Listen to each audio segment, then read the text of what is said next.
Morning, brothers and sisters. It's almost, it's midday now.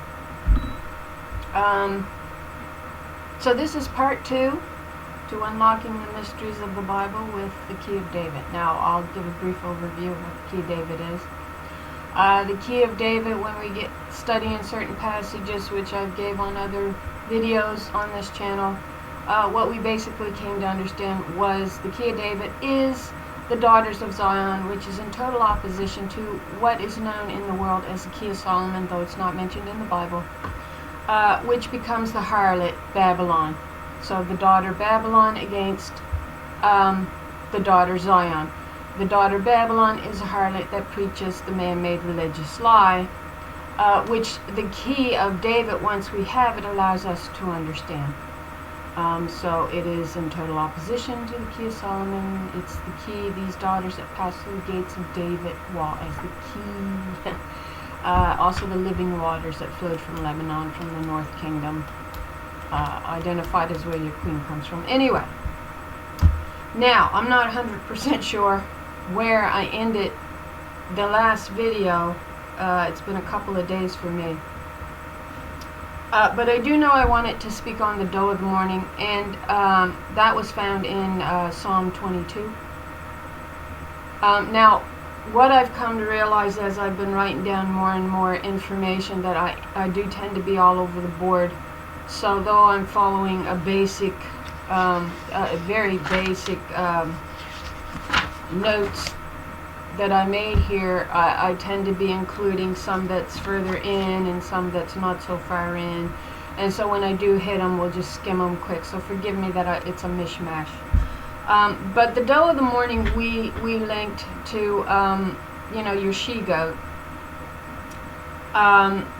which we linked to the camp of Mahanaim that Jacob names the camp of God, wherein he wrestles with the angel of the Lord till daybreak, till dawn, is what he does. Now, it's interesting that you get that he wrestled, and we identified that angel as actually Israel, identified as daughter Israel, daughter Zion, who wrestled with Jacob till the dawn. And he ends up taking her birthright. To know the name of an angel, according to scriptures, meant you were able to ask for their blessing. So what Jacob asked for by knowing her name, which she says, why did you ask my name? You already know my name. You already know you got my name. You already know that. And so he ends up with her birthright, is basically what you look at. And the interesting thing is the name of Israel verifies that. And the name Israel is derived from Sarah. And they don't want to say it's the name Sarah, but it is so the name Sarah. She was your chief, your beginning. That's what it means. Sarah El. It means God wrestles. And so Israel, the angel Israel, the daughter of Zion, wrestled with Jacob over her own birthright, that he in essence says, I'll take it. I'm not leaving until you give me your blessing. And her blessing was the birthright. And so we see her wrestling till dawn, which links us to the doe of the dawn. And I didn't find the passage, but it's in one of the Psalms. And when you get the overview of the Spirit over the Psalms, she says, I will awaken the dawn. And the idea is there's a musical instrument there, a lyre. Now, I think it's a harp, but it's actually the trumpet that's going to awaken the dawn, I think. And that trumpet is actually found, and I might have this a little off, at the 3.5-year mark of the trib. So at the beginning of the Great Trib. So I was going to read it. There was something else I wanted to hit on too before we go in to read that, and Psalm 68 was another passage. Now I can't remember why I wanted to read them, but I'm going to go in and I'm going to briefly take a look at them. This is hard to do. It's really hard to piece all this information because you begin to realize just how much there is. And that's fine because we're in essence presenting a case here. That's what we're doing. And there's the idea that someone has to take up an answering in the scripture. Somebody has to take up an answering about this whole thing. And that's what we're attempting to do on this channel. I don't think I'm the only one taking up the answering on this channel, of course. I think there's other women in particular. It has to be on us to do this, and we'll show you that later on in the notes. But the other thing I wanted to hit on is when I spoke of Israel as the behemoth, this behemoth nation laid out in the wilderness there that Baal and Balak was looking over from off that mountain peak that terrified Balak and the surrounding Adamic nation so badly, that when you identify them as the cherubim, right, is your overview of Israel. Because when you get the cardinal points, God says these three tribes is to be at this cardinal point, these three tribes are to be at this cardinal point, these three tribes are to be at this cardinal point, and these three tribes to be at this cardinal point. And of whichever one of the three is most numerous, you are to take their insignia, their flag, and you are to put them over that particular cardinal point. So we end up with the representation of the cherubim laid out in the desert, which is this behemoth. And what further identifies it as the cherubim in allegory? Now, where did I write it? All right, so give me a second here. It takes a while. If I was a better editor of my video. And what further verifies it that it is Israel as the living creature around the throne in the heavens, also identified as a seraphim. There's once you get your allegorical understanding. So Ezekiel 1:7, it says, and their feet were straight feet. That means they walk in the straight paths. Long time have I holden my peace. Now will I go forth as a travailing woman, and I will destroy and devour at once, and I will lead them in paths that they have not known. I will lead them in straight paths. So they have straight feet. That's the purpose of having straight feet, to walk straight paths. And the sole of their feet was like the sole of a what? It says a calf. They want to tell you it's male. No, Israel was identified as the heifer. That's what she's identified in Scripture. We know this. Which identifies her further as the Holy Spirit, the eternal Spirit, in Hebrews chapter 9. And we spoke on that on the first video. I can't remember the verses that takes us to in Hebrews. I'm not sure if it's 13 and 14. It identifies the heifer, red heifer, because Israel is the suffering servant. She, the woman's seed, became the blessed seed. And the one nation that came of the woman's seed was Israel. And then you see the Adamic nations as the thorns that surrounds her, coming against her, gnashing upon her with their teeth, to take the spirit of her covenant out of the land. And that's why you see the calf feet. So it says, and their feet were straight feet, and the sole of their feet was like the sole of a heifer's foot. That's what it really is identified as. Israel's identified as a heifer. First, a red heifer burned to ashes. Also, the heifer in the Abrahamic Sarah covenant that is promised full restoration back to her covenant, to which you also see the she-goat. And they sparkled like the color of burnished brass. So this is all in reference to the cherubim that you see in Ezekiel chapter 1, spoken of by Ezekiel. And she's identified as a heifer, all right? And with these four heads, so that's this behemoth nation of Israel. When she's moving and doing what she's supposed to be doing, which is hearkening to her very own covenant from Mother God above, which means teaching the law, which is the living water, wherein no blood is imputed into it. So when blood does get imputed into it by those idolatrous priests writing violence against their sister into the law, when they took a wife, a harlot wife, it says, and forsook and dealt treacherously with the wife of their youth, the spirit of their original covenant is what they did. And you see them dealing treacherously. So these idolatrous priests end up making it an admixture, which they call wine in the scriptures, which is blood in her word, her water. Anyway, so, and they sparkle like the color of burnished brass. Where should that take us to? Well, that should take us to the fiery serpent, seraphim, in our understanding. But before that, it should actually take us to the serpent, the bronze serpent that was raised on a pole, and it was wrapped around a scepter representing these daughters as the branch, right? Zion means branch, the daughters, as your rulers, as your scepter and your crown. And so this burnished brass takes us actually to that serpent that was raised on a pole, that bronze serpent that was raised on a pole. And when the men that had gotten bit by the serpent that had come in on the ground, it says, and poisoned them, well, we understood that to be an allegory. The women that Balaam told Balak to go get and send him in to seduce the men of Israel. And they seduced them with a lie, the law of the surrounding Adamic nation. And we know what this was identified in the scripture. It was identified as a plague upon the woman's seed.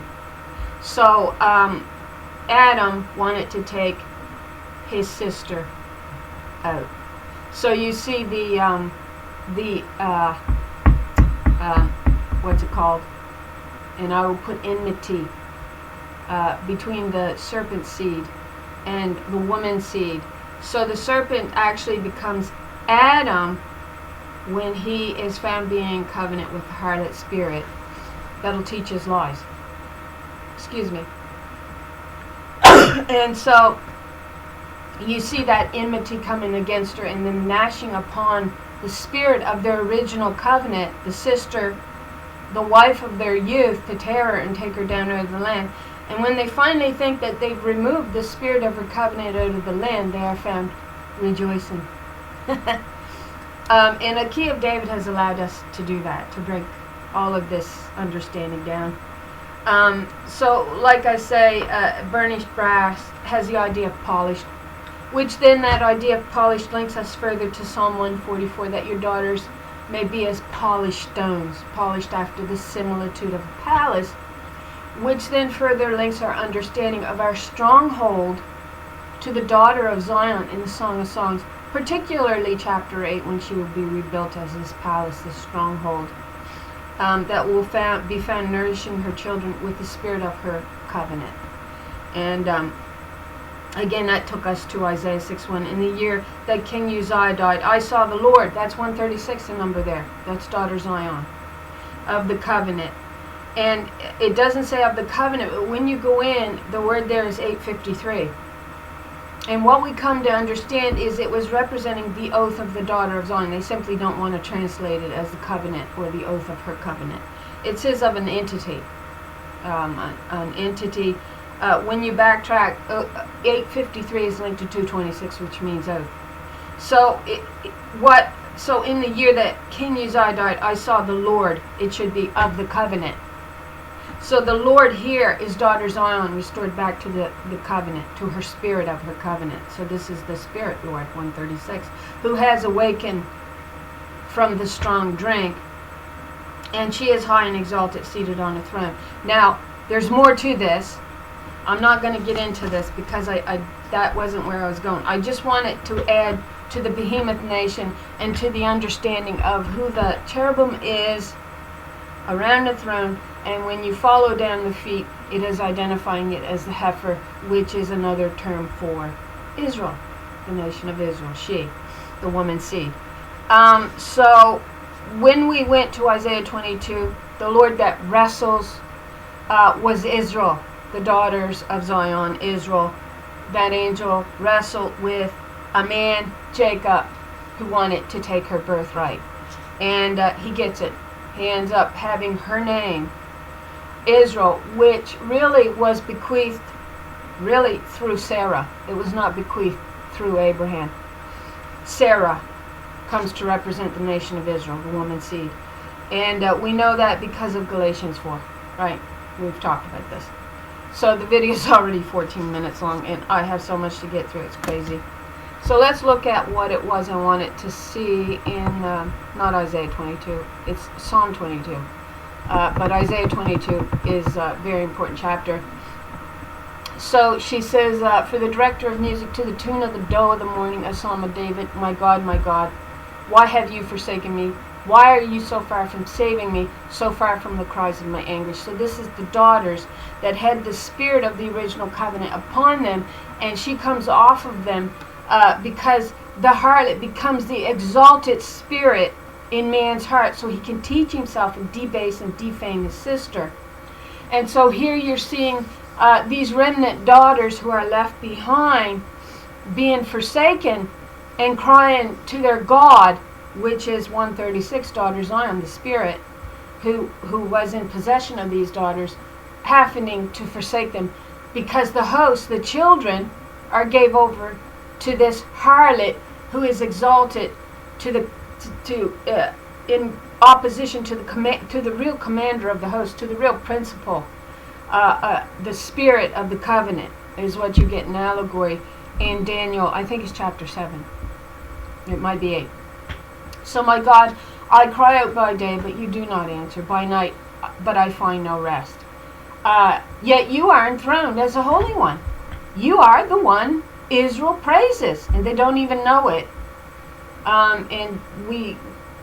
That's what the key of David has allowed us to understand. So you are enthroned. So we see daughter Zion taking her throne in Isaiah 52. In Isaiah 52, she is told to pick herself, daughter Zion, the women, are told to pick themselves up out of the dust of the earth. Then that dust of the earth links us to that passage in Isaiah 29, verse 4. Yet do I hear a familiar spirit as of one that speaketh out of the dust of the earth. And that is the remnant daughters reborn out of the dust of the earth. They are cut from their mother, that XX. She flows like a vine in your blood. She knows them. She's never lost sight of these daughters. And they are rebirthed as a twin in your allegory, the teeth there in Song of Songs. Every one of them has birthed a twin, which then also leads us back to the glory of that Lord, her train, in Isaiah chapter 6. So we're breaking further understandings then that we haven't mentioned before. But they're all there. They're all there in your understanding. So the enthroned one, she was told to pick herself up out of the dust of the earth. In Zechariah 1, I believe, is told, daughter Zion, come away from the harlot Babylon. Then they become known as Zerubbabel, who will finish the building of the temple, which is the palace that you find in Song of Songs chapter 8. And Zerubbabel means foreigner in Babylon. So these daughters, this branch is no longer not holding the guile of the harlot spirit's teaching on her tongue that man taught her to teach. All right? So, yet you are enthroned as a Holy One. So she's seen enthroned, this Lord, as 136, the daughter Zion, that will strike through kings in the day of her wrath, because the kings took counsel against her and cut her bands asunder, it says in Psalm 2.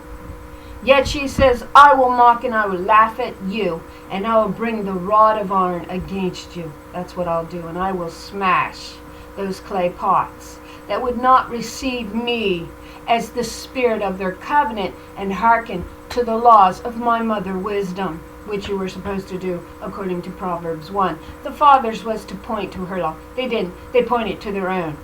And the way that they point to their own is exalting a harlot and building it up. As these Freemasons, with the key of Solomon on their tongue, the harlot spirit allows them to build themselves up as God upon this earth and teach them a lie. So, wow, we're way off track here. In you, our ancestors put their trust. They trusted and you delivered them.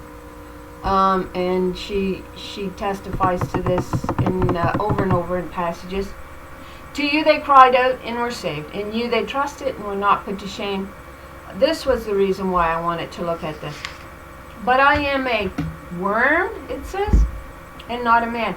I wonder, just based on the meaning here of it, meaning the color red, if it's not referring to the suffering servant, which is identified as Joseph, which is then identifying the feminine here.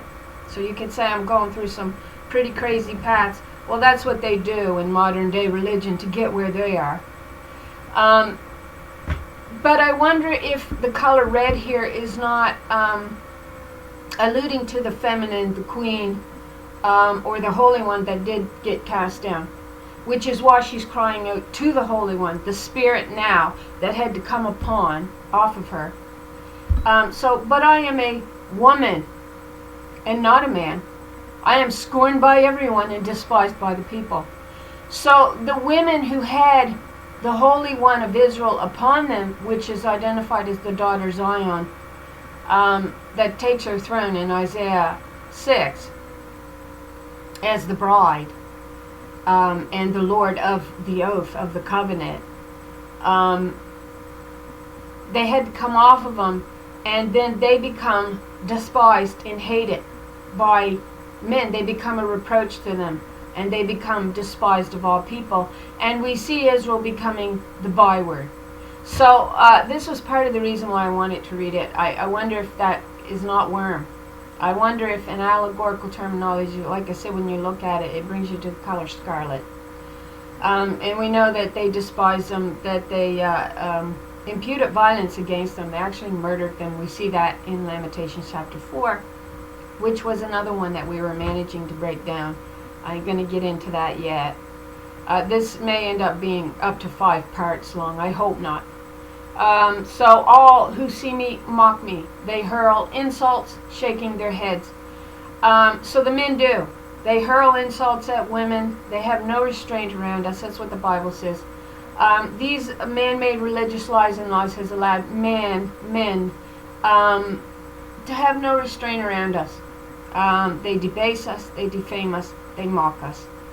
And Israel became the byword. She became the mock, and she became the outcast that no man sought after. They did not want her in covenant, which meant accepting her laws that governed the land, and they didn't want her. So all who see me mock me, they hurl insults, shaking their head. She trusts in the Lord, they say. They got he. No, she trusted in her mother from above. They say, let the Lord then rescue her. Let her deliver her, since she delights in her. Yet you brought me out of the womb. You made me trust in you, even at your breasts. Not mother's breast. It was mother's breast, because that's who she's actually cut from. Israel is cut from her mother above. Which then is why you see Job saying, I made a covenant with mine eyes, why then should I think upon a maid? For what portion of God is there from above? So, from birth I was cast on you, from my mother's womb you have been my God. So Israel, that's Israel speaking. Her mother's womb, it appears, this passage is going to actually take us to Song of Songs 6:9. She is the choice one of her mother. So, I was cast on you. From my mother's womb, you have been my God. Who? Israel herself. Galatians chapter 4. Jerusalem is the mother of us all. Israel. It's identifying Israel as a mother of us all. And so she is the choice one of her mother that you find in Song of Songs 6:9.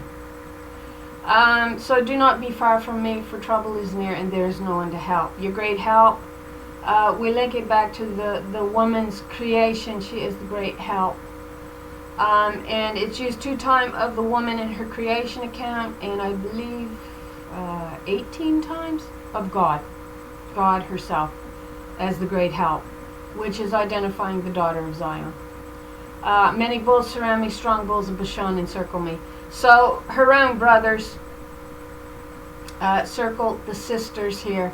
Bashan comes into view because this again takes a great deal of our study into the daughters of Bashan, which come from the north kingdom, which is identified as mountains. Lebanon is also in there, because the living waters flow from Lebanon, as the key of David that passed through what's called the breaches in David's wall, the gates. So the bulls that circled these daughters were the men themselves, who were receiving the poison on their tongue, but it tasted like honey to them. It tickled their ears. but it was cobra's venom in their stomach. It was really killing them. Roaring lions that tear their prey open their mouths swat against me. Again, we see that in allegory in Ezekiel 19. We were able to break that down. It is Mother Israel that gnashed upon with her teeth the surrounding Adamic nations. And she kept raising up strong daughters because of the water, the law. She continually raised them up to take them nations on. But eventually they were able to take her under bondage in captivity and put their yoke upon her, the law, their man-made law upon her, and make them the suffering servant. And so I am poured out like water. They don't want her. And all my bones are out of joint. The daughters are also identified as bones. That's what makes the body able to stand. They're also identified as your cornerstone. Without the cornerstone, the structure cannot stand. The body cannot stand. It will collapse without the bones. So this is identifying the daughters. Again, you get that allegory of the behemoth's bones. You almost get the rank and order there too, how they're structured. My heart has turned to wax, it has melted within me. She was being rejected as the spirit of his covenant. My mouth is dried up like a potsherd, my tongue sticks to the roof of my mouth. You lay me in the dust of death. So it eventually leads to our death, is what it does. And we've got some verses that's going to further that understanding when we get to them. So dogs surround me. The dogs here are the male harlots who wanted the Babylon. These harlots that got sent into them. A pack of villains encircle me. They pierced my hands and my feet, and they did. They pierced her. They were piercing her power, her strength, her covenant is what they were doing. They were really working to gnash at her and to take her out. They brought many false witnesses against her. Again, we're looking at an answering. It speaks in the scriptures that someone must take up an answering. And we'll get into that again as we move on. Hopefully, it probably won't be till the 4th video. And so all my bones are on display. People stare and gloat over me. The bones are on display because they dismantle her, is what they do. They take her out of the land. As a nation, that these daughters that were weaved together in harmony and unity, that taught the truth of Mother God, and they slowly dismantled her, is what they did. They took her out of the land. They did not want the spirit of her covenant, and they rejoiced when they thought they had finally took her out of the land. They divide my clothes among them and cast lots for my garments. We see them men coming against her as of men at war, ripping the robe off with the garment in Micah 2, chapter 2, where they were men as men at war. That's the enmity coming against these righteous daughters of Zion as the key of David. The woman as the last thing created represented the glory. When they cast her down, what she does is she comes under him. And so when you get men on the pulpit, they often teach Adam is the epitome of God's creation. And oftentimes, and I've heard this with my own ears, the men will, not the woman, it's the man, Adam man is, and yet what you see when they teach is them as the other half of the harlot's covenant, teaching her under them, and that they're God, that this might here makes them he, the image of God, you see, and so she comes under them. But as the last thing created, she represented the glory. She represented the spirit that was to govern the kingdom with her spirit. And as the last thing created, she is representing Ephraim, the firstborn of mother's womb. So it is the daughter that is to be the firstborn of the womb, not the son. He was actually the secondborn. But as the last thing created, she comes from the beginning. So she is the beginning and the end of creation. Why you see these daughters, we began the building and we will finish the building. And that was Zerubbabel, Babel, the foreigners in Babylon, these daughters holding no guile on their tongue. And so the woman must be restored to her rightful place. And again, that takes us in our further understanding of that covenant that got made and Ezekiel 17, and the two eagles. So I'm just gonna go free with this. I'm just gonna, what comes to my mind, I'm gonna say it. And what we see in Ezekiel 17 is two eagles. And if we understand that cherubim around the throne, or that we see in Ezekiel chapter 1 identified as this behemoth nation laid out in the wilderness as the cherubim, your four cardinal points there is identified. And because they were not allowed to camp in non-cardinal points. That was a strict order. You find that in Numbers 2, okay? Is where you'll find that. And if you pull up the 12 insignias of the 12 tribes of Israel, it will become much clearer to you if it hasn't either.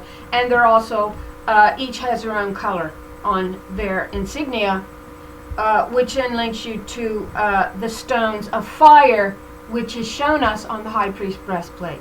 So we were able to break that all down as well, which is the covering of Judah identified in passages like Isaiah 22. Actually, it's not identified. It's by following out your key of David and then breaking down these verses when we finally get our understanding to actually what the high priest breastplate is actually alluding to. So you see them laid out here as this behemoth, and now I forgot where I was going, as the heifer. They were to camp in non-cardinal points. What was I getting to? So sorry, I forgot it, what I was going to drive at.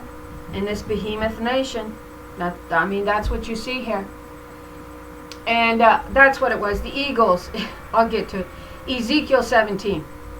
And you see the two eagles, and what we're told, now Dan was identified as having an eagle or a serpent on his as his insignia. All right, in both blessings, these are two vital chapters to be understood, would be Genesis 49 and also 48, and Deuteronomy 33. And in both of those, you'll see him identified either as an eagle or as a serpent. So what we come to understand, and I don't know that I included this in any of my videos, I may have, that we were told over and over that the beginning of the nation of Israel, when after they had settled, come in from, began in Laish or Lachish, which was in Dan, or often it'll say Samaria. All right, which is identifying again the territory of Dan. What we know about the sons of Dan is when they were in their travels in the mountain of Ephraim, they found a priest. Now this was an idolatrous priest that at that time was writing violence against his sisters into the law, and they said the likes of this had never existed in Israel before as a nation.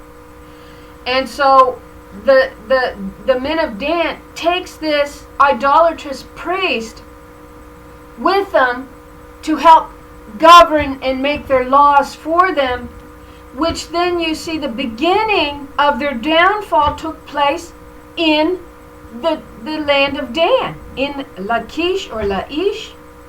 And Dan is the eagle, which you find in Ezekiel 17,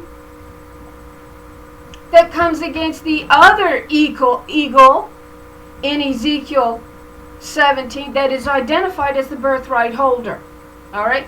Because that eagle is the daughter Zion herself, who took a scepter, a branch, from the highest part of the tree, and that scepter that she takes is a daughter, that she will put her spirit upon.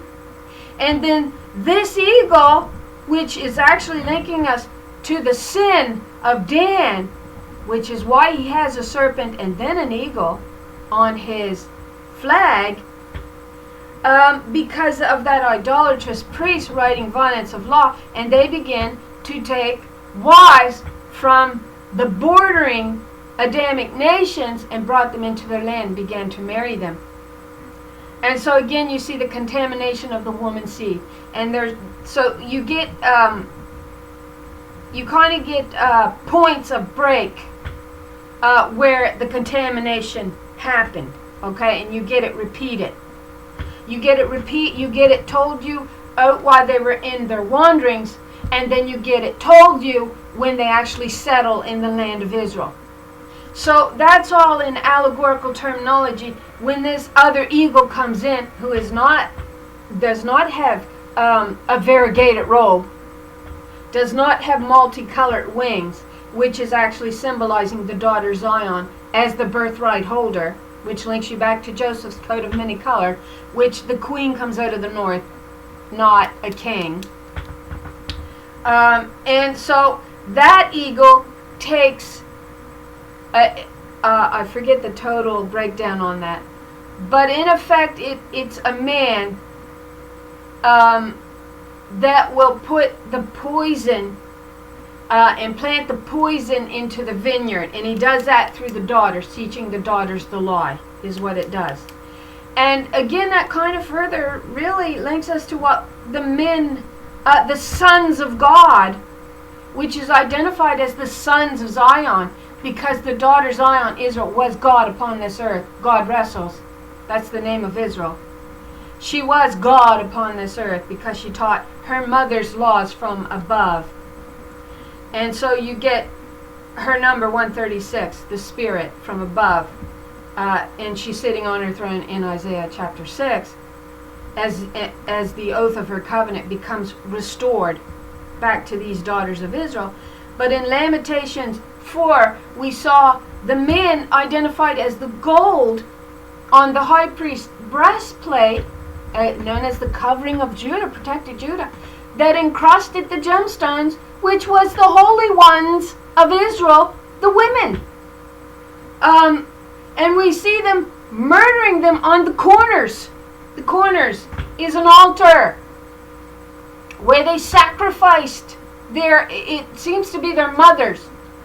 And it says their worth went down straight from gold to pot, to no more than the cost of a clay pot is what they came to be valued at. Because they murdered their sister. They gnashed upon her with their teeth. They tore her down.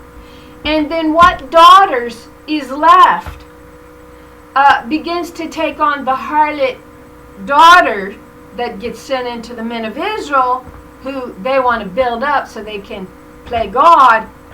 And then, like I say, in verse 3, you actually see the women now playing the harlot for man and building him up. And so you see the blame come upon them. But we also see the wise women in Jeremiah 9 lamenting for the house that had cast them out. And that come when they began to cast off wisdom, the spirit of the original covenant identified through these old women. And so what wise women were left in the land and were not murdered? The young women who should have been in her charge became in the charge of the men who had married harlot daughters, who then began to teach them.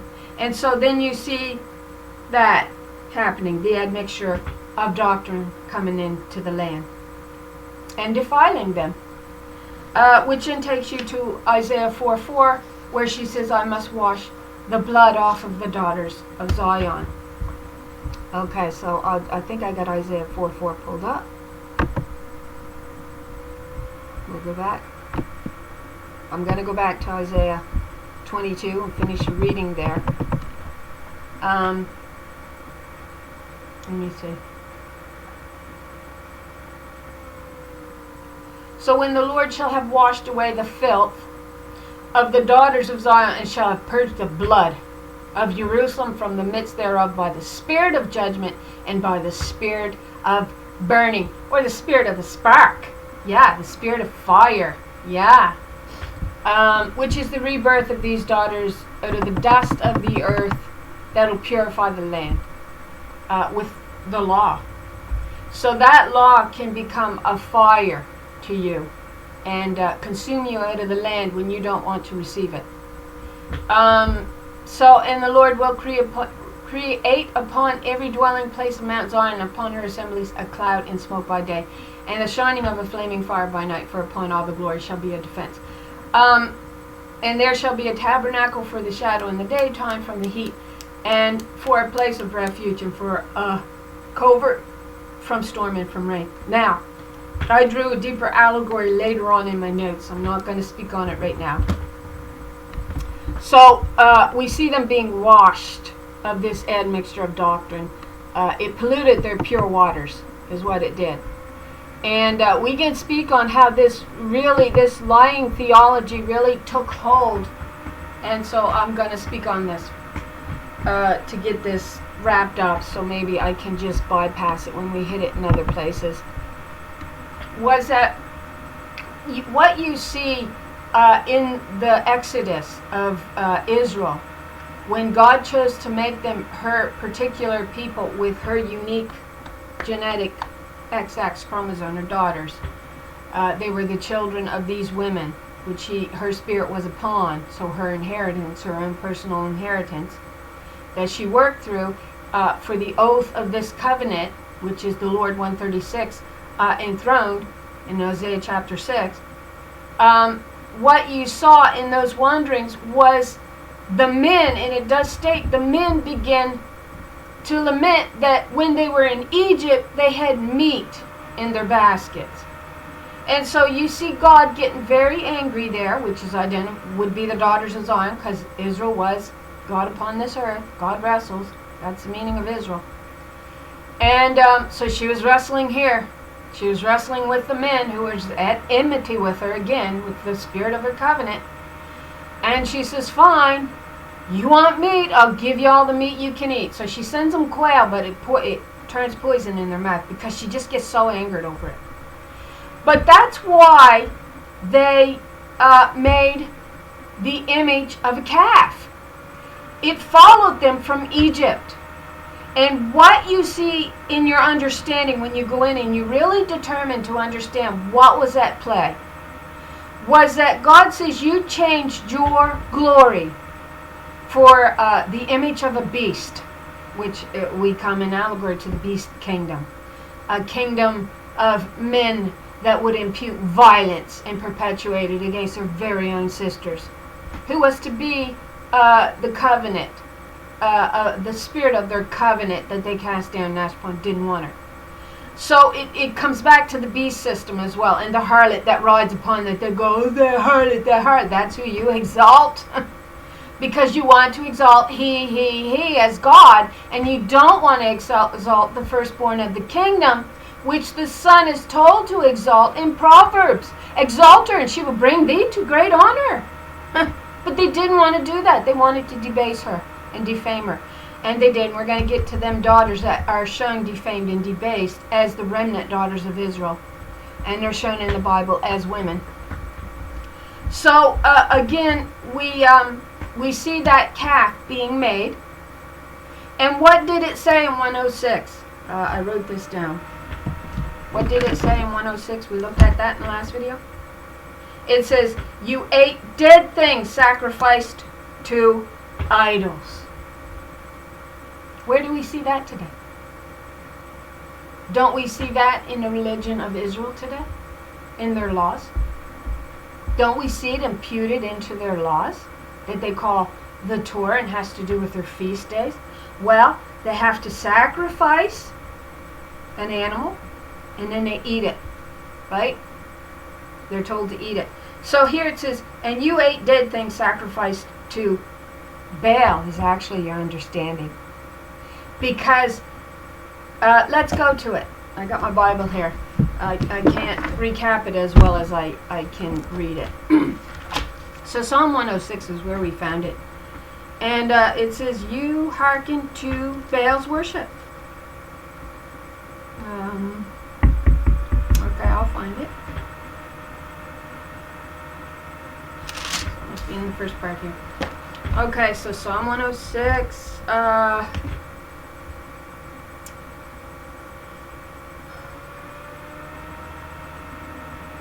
They provoked her at the Red Sea. Nevertheless, she did save him.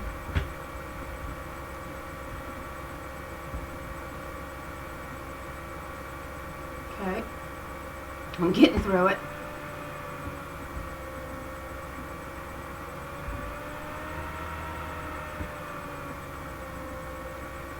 Okay. So verse 19, 106, it says, they made a calf in Horeb and worshipped the molten image. Thus they changed their glory, which we identified as the daughters of Zion. Lamentations will help you identify the daughters of Zion as the glory of Israel, which they changed to a calf, a male, right? So we see the slow turning of everything upside down. So they take the actual head and they twist that cross upside down. You'll see the inverted cross, and it's often linked to the key of Solomon. All right. So they take the real head and they just shove her head in the ground. And they say, "You ain't over us. We're over you." And so you see the slow twisting here when they begin to make the idol of a calf, that male. What does it say? They changed the glory into an ox, right? They forgot the God, their Savior, which had done great things in Egypt. That's the presence of God identified as these daughters, the outcast that no man sought a covenant with, or the spirit of her covenant. Wondrous works in the land of Ham and terrible things by the Red Sea. They showed these people. Therefore she said that she would destroy them, had not Moses, her chosen, stood before her in the breach. So he stood and he said, "Please don't destroy us. Please keep us as your chosen people. Don't destroy us for what we're doing, lest she should destroy them." Yet they despised the pleasant land. The pleasant land was identified as the daughters of Zion, the women of Israel. That they then split and divide into two covenants that you find in allegory, not so much an allegory as the truth of earth. We bear witness as the spirit of the covenant on earth to the blood and to the water. To the water and to the blood. All three are bearing witness in this earth. The blood, oh, they can see that with their own eyes. The water, the peacefulness, we can see that, can't we? God's peacefulness. And the spirit that is doing that is identified as the daughters, who are the witnesses at the end of days, who will rebuke the lie of fallen Adam, Satan, the accuser, who accused her. So, all right, therefore, okay, we'll keep going. And they murmured in their tents. They wanted to overthrow her. And to overthrow their seed also. So she said, "I'll scatter the scepter out in to the land not inhabited, the Gentile nations," which you also see as your Azazel goat, but also as a red heifer burned to ashes, and her ashes are scattered, right? So in a sense they get scattered out into the lands of the Gentiles to cleanse them as the Spirit bearing witness to the two covenants, which is also identified as the admixture of doctrine in the Red Sea that must be parted before she can birth her children Israel out through. So they joined themselves. Watch this. This is it. This is where it tells us what they're worshiping. They joined themselves also unto Baal Peor, and ate the sacrifice of the dead. Sacrifices of the dead. So this is all taking us back to the modern day religion of what Israel believes in. And that Israel shaped modern day Christianity. And it is founded upon a man-made lie that causes the daughters to bow as harlots and worship the image of your husband as God above. Yep. Nope. It says, even as the church bows to their head Christ, so will the women bow to their husband. You don't see it? Well, that just takes you back to the law that wicked king decreed in Esther when he said every woman would bow to her Baal. And you see them eating the sacrifices of the dead. And so you're seeing their festivals. The Torah is the covenant, the law with the harlot spirit. And you saw the beginnings of it shaping up out in their wandering out in the wilderness. Okay? And there you go. They changed the glory to a male. That's what they did. That's what this was all about, their wanderings in the Exodus. And then you see the contamination of the woman's seed. That's what it was really all about, contaminating her. Yet God says, I hear a familiar spirit as of one that speaketh out of the dust of the earth. I wonder if that familiar spirit that begins to speak, that takes up an answering, isn't linked to the silence in heaven for half an hour. I ain't actually looked at it, but I think I'm going to go and take a quick look before I finish up these last 2 or 3 videos. So again, let's see where else we're going. We were in Isaiah 22. I ain't finished this up. Isaiah 22, where are you? No, that's Isaiah 4. I think it's on the end here. No, it's not Isaiah 22. It's Psalm 22. So she says, deliver me from the sword, my precious life from the power of the dogs. That's your male harlots. Oh yeah. They're found in Jeremiah as stallions neighing after their neighbors' wives. Yeah, that's what they're seen as. Because they're teaching Baal. They're teaching Baal, Baal, Baal. Jeremiah 23, the wicked imaginations of their heart. Man's God, God, God. Right?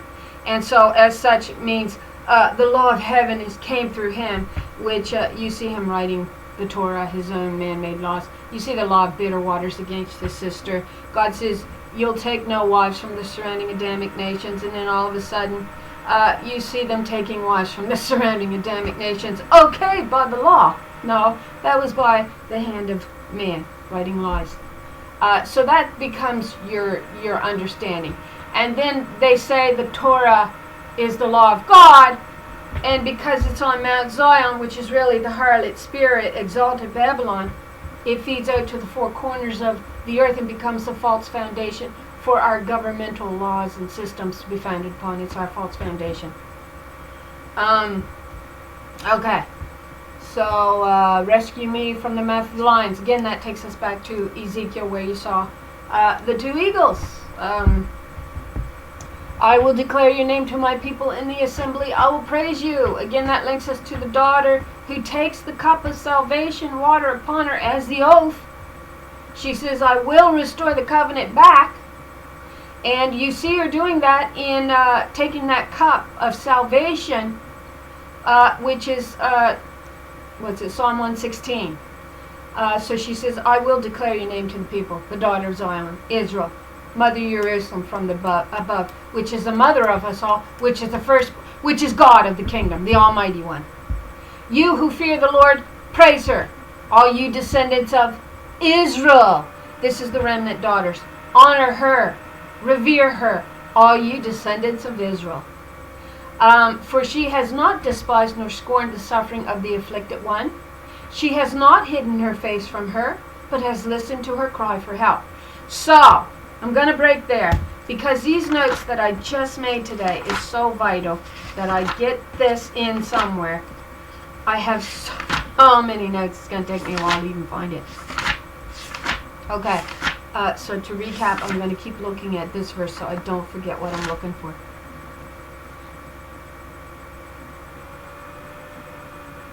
Okay, so here we go. This is where this verse actually links us to. For she has not despised or scorned the suffering of the afflicted one. She has not hidden her face from her, but has listened to her cry for help. So when these daughters are rebirthed out of the dust of the earth, God, the Spirit, Mother, hears a familiar voice as of one speaking the spirit of her covenant. All right? And so it's the idea that someone must stand up and take up an answering is the idea. And the reason why we know that is because of the verses that we find in Isaiah 59. Okay? So I've connected that to 47.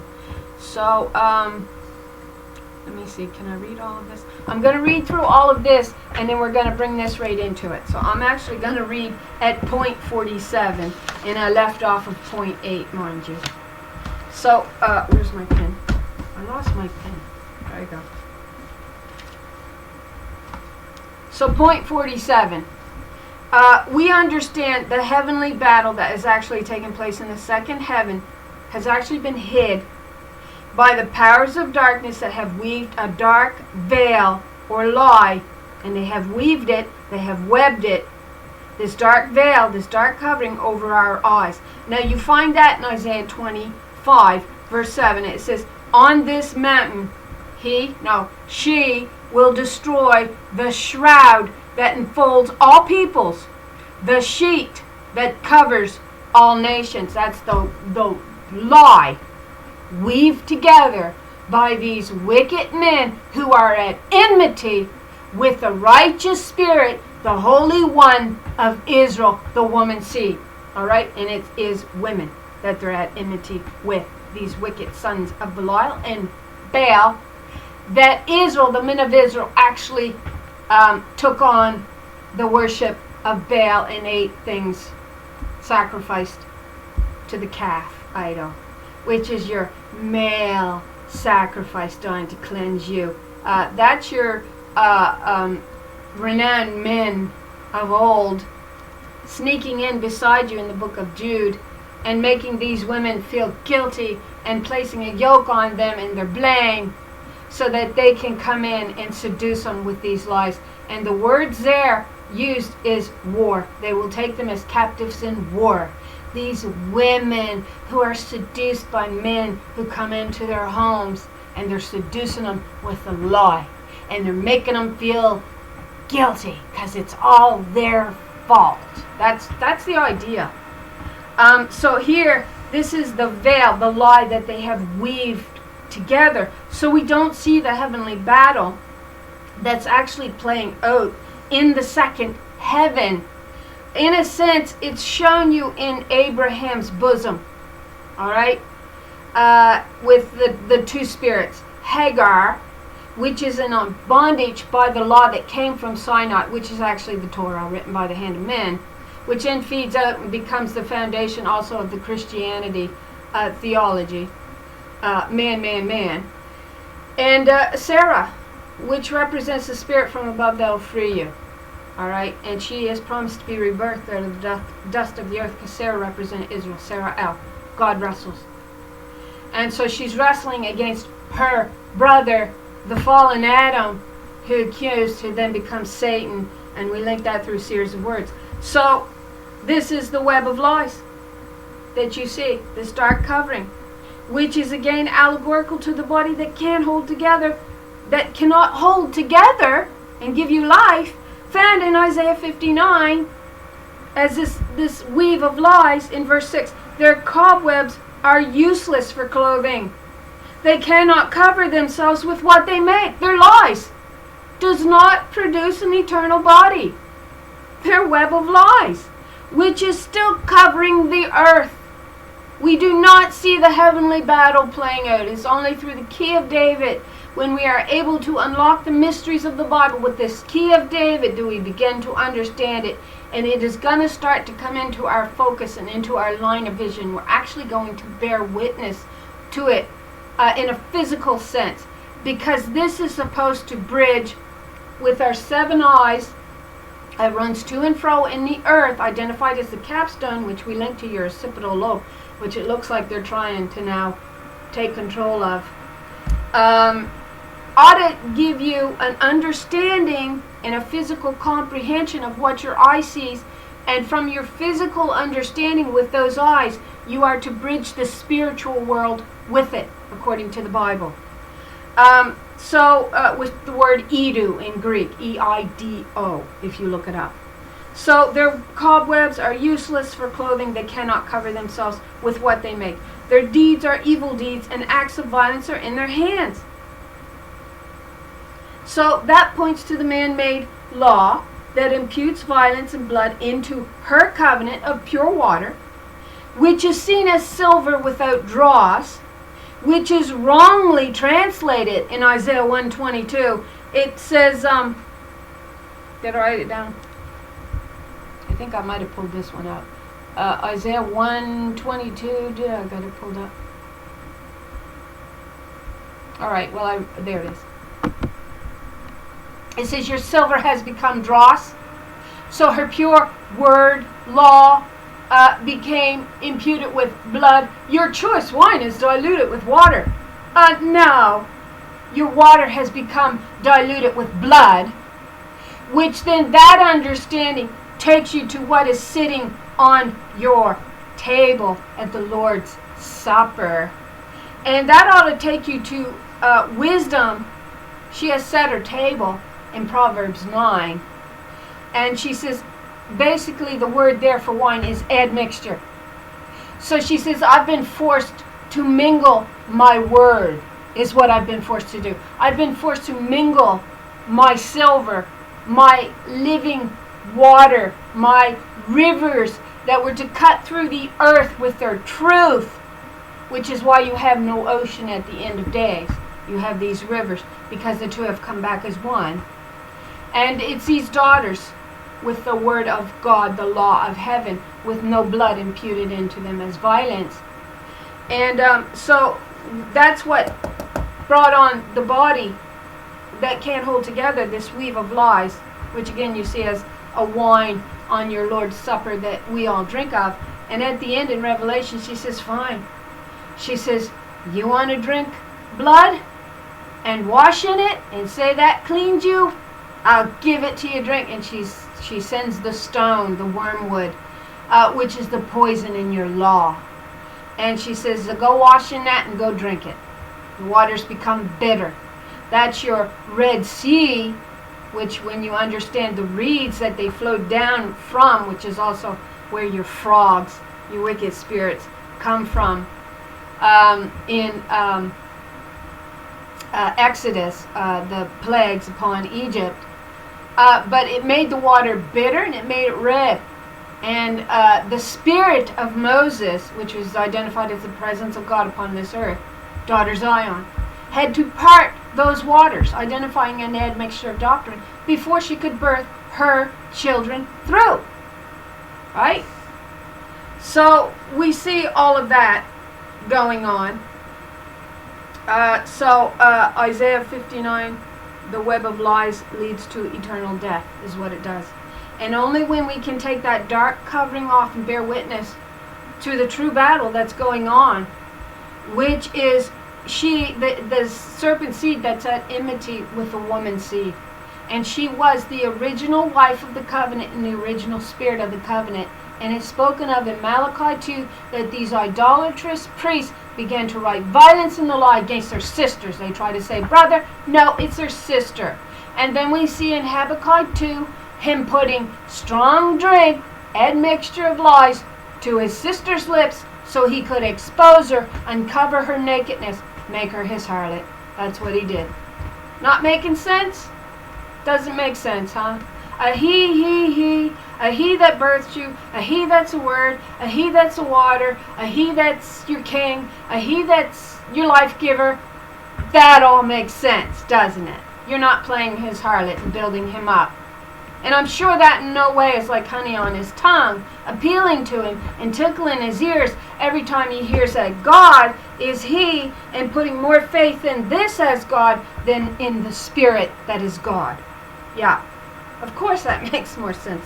Why wouldn't it make sense? Yeah.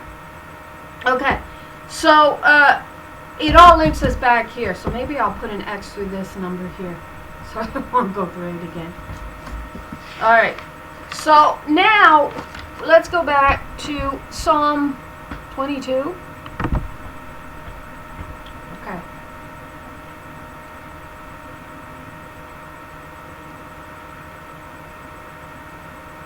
So she has listened to her cry for help. No, I missed it, didn't I? I missed it. See, so I'm glad I made that my prompt. What it is there, yeah. See, I didn't continue on. I'm sorry. I got a 48 like this so that I would go around it, but I didn't go around it. The silver without dross, it's translated wrong here in the second part of that statement. So, and what does it say? This is continue. Isaiah 59:3. For your hands are stained with blood, and your fingers with iniquity. What does a finger do? Point. Who pointed in the garden? Who was the accuser of his other half? Adam. And we linked a bunch of words, and I'll have to X this one out too. What you do is you pull up husband. The word husband, then it points you to Baal, B-A-A-L, 1167. which points you to Baal, B-A-A, 1168, B-A-A-L again, which then points you to Beelzebub in the New Testament, which then links you to devil, which then links you to Satan, the accuser. And so it links right back to husband as Satan, the accuser. And that's why your finger, you point with iniquity, and your lips have spoken lies, and your tongue mutters injustices, and they do. This man-made law that thinks they have a right to yoke women under a man. Well, no, that's our right, gave by God. No, it ain't. You stole it. You stole her word. You stole her law, and then you said it was yours, and you had a right to yoke her under you. You never had. To think we women believe that you have a right to yoke us because we're afraid of this. God says, don't fear that which I can kill. I can take him out. Don't think I can't. Don't fear him. She says, you're the immortal one.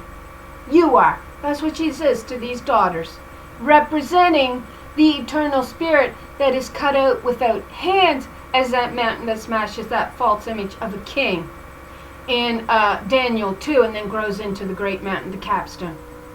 And there they go, grace, grace unto it. Her laws are laws of grace, truth, equity, no violence. No saying, well, you know, I'm over you and you're over me and all this crap. We're equal under that law, according to God. I am not a God of various weights, she says. And yet these laws that you wrote in the Torah were laws of various weights, which then you claim came from God. They didn't. They come from men wanting to rule as God. And we see all the connections that the key of David has allowed us to make. So here we go. The finger pointing with iniquity. Your lips have spoken lies, and your tongue mutters injustices. What does verse 4 say here? This is where we point to someone must take up an answering. Because if we don't, and I'm going to leave it hanging on that. Verse 4, no one calls for justice, and no one pleads her case honestly, or his case honestly. So when we look at his case, he became known as the accuser in the heavens. And I did another video, and I can't quite remember how we come upon the word perjured. But Mother God more or less says, let him perjure himself. Let him perjure himself. We're going to let this play out. We're going to let this religious lie take hold, so that over time, they're going to see how wicked this lie is. And we will reconcile the nations back to us. And that was a promise made to the firstborn of her womb, Ephraim, the daughter, in Isaiah 49. She said, you'll not only be a light, and the light is Israel. Yeah, she's the sun, the light of the world, with her truth on her tongue that will resurrect the dead. You see that in Isaiah 26 again. And but you see that extension of her birthright promised her in Isaiah 49, which then links you to also Isaiah 54, which we spoke on the last video. So she says no one pleads for justice. No one pleads his case. So she's got to plead her case. He's not pleading his honestly. He's pointing. He's accusing her. So it's a picture of Adam, who is Satan, the accuser in the heavens. They rely on empty pleas. They tell lies. They conceive mischief. And they give, what does it say? And they give birth to iniquity. Yeah. And then it says the men have birthed iniquity in the land. And it does say men. The men have birthed iniquity in the land. Then we see wind coming into our understanding.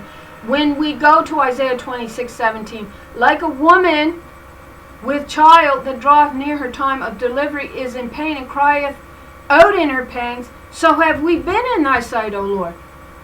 So we were working to bring forth our children under the spirit of our original covenant. But when it's all said and done, she says, we have been with child, we have, as it were, brought forth wind.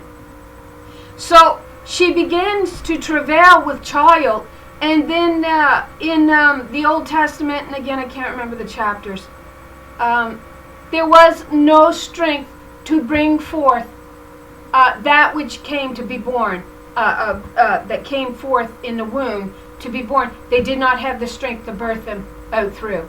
And that's in a passage in the Old Testament. Now I can't remember exactly where it is. But it is there, and I believe it's doubled. It's like 2 chapters. And that may be Isaiah 37. And then if you pull up Isaiah 37, it may give you the Old Testament where it's found repeated. But it says there is no strength to bring forth. Well, the reason why there was no strength to bring forth was because the men were rejecting the righteous spirit of the covenant and building up women as harlots that weren't teaching the truth that would deliver the children. So she says, we have, as it were, brought forth wind. And the way that we understood the word wind there in the Old Testament, because they won't give you your allegorical terminology there, which you actually had to go to the Greeks 4:17, which tells you wind means empty doctrines. So they were trying to bring forth their children through an empty doctrine, which then linked us to the Song of Songs 1:6. Look not upon me because I am black, because the sun has looked upon me. That's the false light of fallen Adam playing God. And she says, my mother's sons, and it is translated as son in many of the translations, were angry with me. They made me the keeper of the vineyard, but my own have neglected. So it says none are crying for justice. And only when this Lord awakens does she begin to help, to become the great help in the earth to deliver her children. And to which it takes you to Isaiah 42, verse 8, long time have I been restrained, long time have I holden my peace. Now will I go forth and cry like a travailing woman, and I will destroy and devour at once. I will lead them in paths that they have not known. Which is that pathway of admixture of doctrine that the presence of God had to open up. That was the presence, the Spirit, in order to birth her children, Israel, out through. And so then that links us to the one who is standing up in Psalm 50, and also to those many, many passages of the Lord, 136, who finally awakens as if a warrior who got drunk on strong drink. Well, that's the admixture of doctrine. And it is these daughters of Zion who then come out of the dust of the earth as the remnant daughters of Israel. They're holding no guile, as 144 on their tongue. So Psalm 50 actually carried us over. No, that's not Psalm 50. This is Psalm 50. And she says, these things hast thou done, and I kept silence. So she allowed him to accuse. He kept accusing her. That was his side of the trial. And now finally she stands up. So she says in verse 20, Psalm 50, thou sittest and speakest against thy sister. That's who he accused in the garden. He didn't accuse his brother. He accused his sister. And thou slanderest thine own mother's daughter. And yet we see her being the choice one of her mother, the pure, undefiled one. That means she's holding no guile on her tongue as these remnant daughters of Israel reborn out of the dust of the earth. But she is the choice one of her mother in Song of Songs 6:9. She's also the one that can ascend into the holy hill of Israel, her mother, because she is the one with clean hands identified. When she gets up to open the gates to her beloved, her fingers drips with myrrh. I find no other in scriptures with clean hands except her. She is the clean one. She is the one with clean hands and a pure heart. She is the pure one of her mother. And so it says, who can ascend into my holy hill? She with clean hands and a pure heart. They try to put he in that passage, but it's she. She's the one with the clean hands. She's the one with the pure heart, holding no guile on her tongue as the remnant daughters of Israel, speaking the original spirit of her covenant that the men who were at enmity with her thought they had finally removed out of the land. Are we understanding it? I am. I'm getting a better handle on it all the time. It's amazing. So again, Psalm 50. Thou sittest and speakest against thy sister. Thou slanderest thine own mother's daughter. These things hast thou done, and I kept silence. Takes us back to her who, now will I go forth, long time have I been restrained, long time have I holden my peace, now will I go forth and cry and travail and destroy and devour. Thou thoughtest that I was altogether such as one as thyself. Well, that kind of takes us to the thought that flows through in the book of Wisdom, in the Apocrypha. Wisdom chapter 2. She says, she claims she was gave to us to reprove our thoughts. And she was. The spirit of the original covenant was gave to man to reprove him of any wicked laws, any wicked deeds. So we looked at that in the last video. So she says, you thought I was just like you, but I will reprove thee now, and I'm going to set my case in order. So setting in order leads us to the Qoheleth, which is identified as a female assembler, not preacher, in Ecclesiastics chapter 12, which is how they have it translated. This female assembler is actually representing the spirit upon the earth, who is now assembling the truth, putting the Proverbs in order, which is her now standing up and testifying. Someone must take up an answering, which is why she says, no one calls for justice. Well, I'm calling for justice. And I think the sisters ought to be raising their voices up and calling for justice. Because we have to present this side of the case as the witness, as the spirit in the earth that bears testimony to the water and blood, the admixture of doctrine that we must part as sisters in order to birth our children out. And she says, I must restore back that which I took not away. So it was the Holy One of Israel, identified as the righteous spirit, the outcast that no man sought after, which became the camps of Mahanaim, this double camp, this 144,000, which is also identified as Israel. God wrestles with Jacob. Israel is represented as a heifer in the scriptures. And he takes her birthright. To know the name of an angel means you get to call on their blessing. So he took her blessing. And she says, don't worry, I'll deal with you later. And that's a promise she also makes, I believe, in Isaiah 37. She says, I set this all in order. But I will reprove thee, and I will set them in order before your eyes. Now consider this, you that forgot God, lest I tear you in pieces, as the lioness, as the Ariel, that became under siege in Isaiah 29, and there be none that can deliver you. Whosoever offereth praise glorifieth me, and to her that can ordereth her conversation. Again, that links us to the Qoheleth in Ecclesiastic 12, who is setting the Proverbs in order. And when she sets these Proverbs in orders, it becomes like goads, nails, fastening the sin of man to the cross, is kind of your understanding. I'm just going to go there briefly because I think I'm going to wrap the video up. I think it's getting long. Let me see here. Oh yeah, I got to wrap it up here. So what does the Ecclesiastics say? Ecclesiastics 12. I'm going to wrap it up here. And there'll be a part 3, of course, because there's a lot more that we come to understand. I just ain't been able to throw it in yet. So Ecclesiastics 12, we'll read that one verse. So with these Proverbs, with the case set in order, with the reproving of fallen Adam,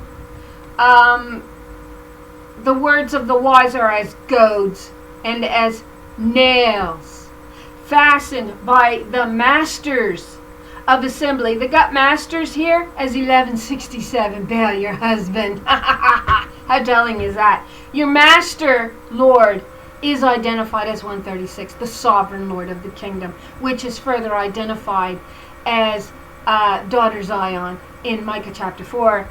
So the masters of assembly, which are given from one shepherdess, the rock of Israel. Yeah, where your water comes from. And so it says she set the Proverbs in order. The preacher, no, the female assembler, the spirit, sought to find out acceptable words, and that which was written was upright, even words of truth. And it says she is able to still teach them knowledge. That knowledge comes from wisdom. That's where it comes from. So look, you know what? My video's awfully long right now. I gotta call this, okay? And we'll pick it up in a part 3. I'll have to go through on this video and recap what I didn't actually throw in, what I need to throw in on the end here, and pick it up. So thanks for watching. I thank you for coming along on these studies. I pray the Lord bless you with an abundance of truth of the pure water, the pure living water. And I hope you all have a really nice day. And thanks again for watching.